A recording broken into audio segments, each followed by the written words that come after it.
Hi guys, welcome sa Kuya Anthony Valenzuela Alarzar TV.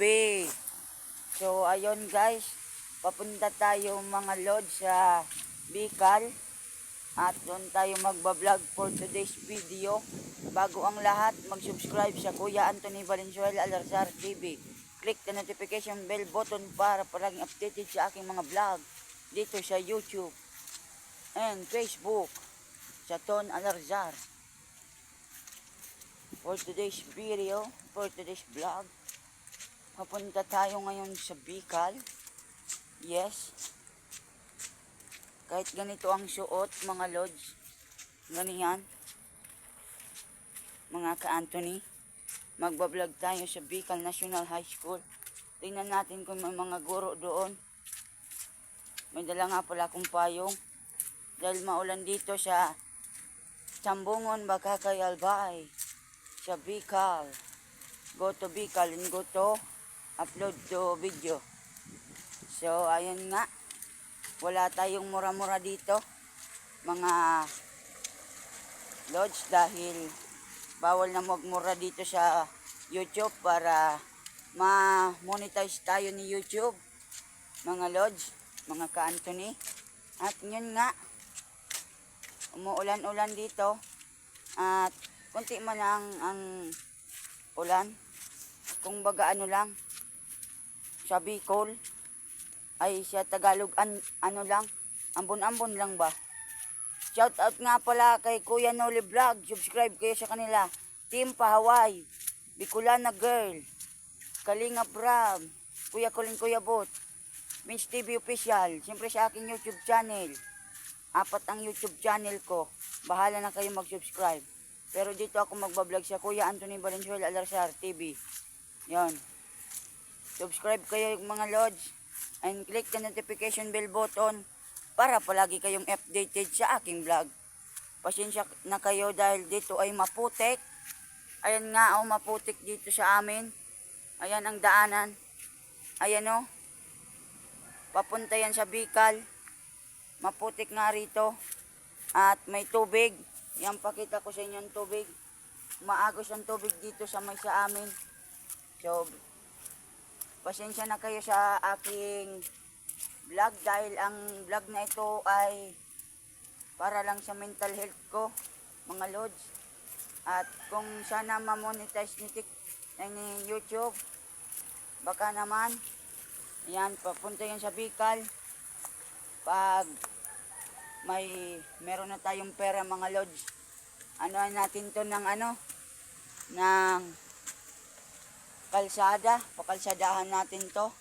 Saka na pag artista na ako, pag pumasok ako sa politika, mga lods. Pero ngayon, aral-aral muna. Ay hindi na pala ako nag-aaral ngayon. Hindi na pala ako nag-aaral ngayon, mga lods, dahil may ginawa akong kalokohan. Hindi ko na i-detalye sa inyo dahil maselan-selan. Pero hindi ko naman ginawa. Sulat lang naman ba. Hindi ko na i-detalye kung sino at ano at bakit. So ayun nga, bago kayo mag-bash, tignan nyo muna ang inyong mga sarili bago kayo mam-bash ng katulad kong mga vloggers. Kasi napapansin ko, lahat kayo, inggitero-inggitera lang. Kaya yung mga marites dyan, mga bashers, ng mga Bicolana vloggers, lahat-lahat ng mga vloggers, ay tignan nyo muna ang inyong mga sarili. Huwag kayong mambash. Huwag kayong basta-basta magsasabi-sabi kung mambuli, kung ano-ano. Kagaya sa pag-aaral ko noon, binabash nila ako mula elementary hanggang high school.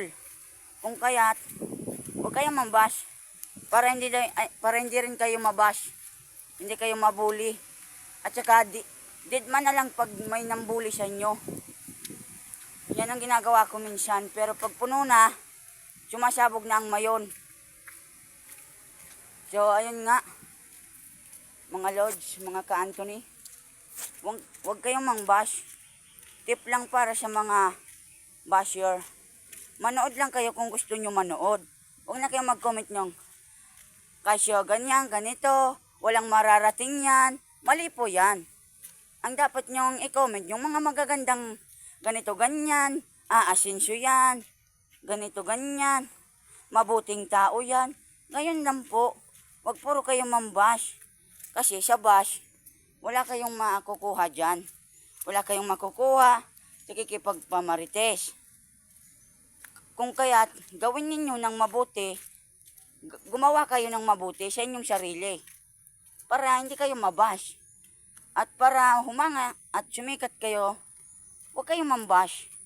Dahil ang pambabash ay katulad lang ng buhay ng tao. Alam nyo, hindi yan maaalis sa buhay ng tao. Mangbash kayo ng mambash. Sige lang, dead man namin kayo. Kaya, naisip ko, kapag ako pumasok sa politika, may pipirmahan akong agreement. No bash, no bash. Yan ang pipirmahan ko. Pag mambash kayo, bahala na kayo sa sarili nyo. Karma lang ang abot din nyo eh. Ito ang sasabihin ko sa inyo mga lords, mga kuyan, mga ka-Anthony. Huwag kayong mambash ng kung ano-ano. Kesyo ganyan, hindi yan nag-aral, wala yang tinapusan, wala yang mararating sa buhay, mali yan. Ang dapat nyong alalahanin, yung may mararating sa buhay. Di bali nang mahirap ka. Di ba? Huwag kayong mambash. Kung hindi nyo alam kung ano ang buhay ng iba, huwag nyo nang i-bash. Huwag nyo nang ibaba. Itaas nyo. Para kayo din itaas nila. Ha? Yan lang ang masasabi ko sa inyo, ha? Kung kaya, huwag na kayong mambash. Pasensya na kayo sa aking mga sinasabi dahil maraming nakakaranas yan ng mga vloggers ng babash. Kung gusto nyo manood, manood lang kayo. Huwag na kayong mag-comment ng wala yung matututunan, wala yung mararating sa buhay. Huwag na yan.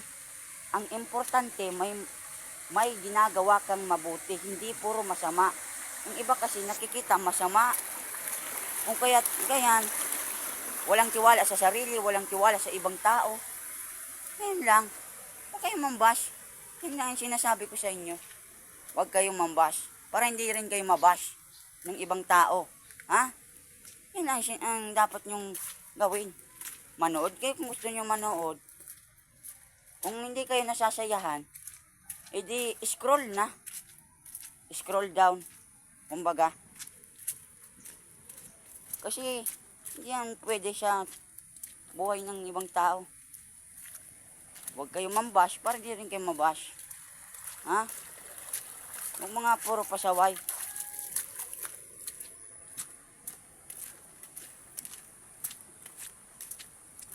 So, nandito na tayo malapit na tayo sa Bicol. Hindi muna tayo dadaan doon sa National High School. Kasi alam ko may mga teacher doon. Hindi naman siya nahihiya ko. So, ayan. Sige nga. Magpapayong nga tayo.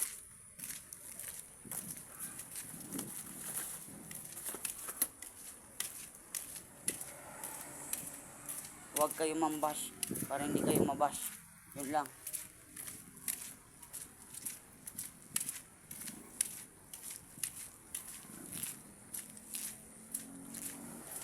Punta tayo sa pa-uploadan. Na-upload ako nito. Abangan nyo na lang. So, andito na tayo. Andito na tayo sa Bicol.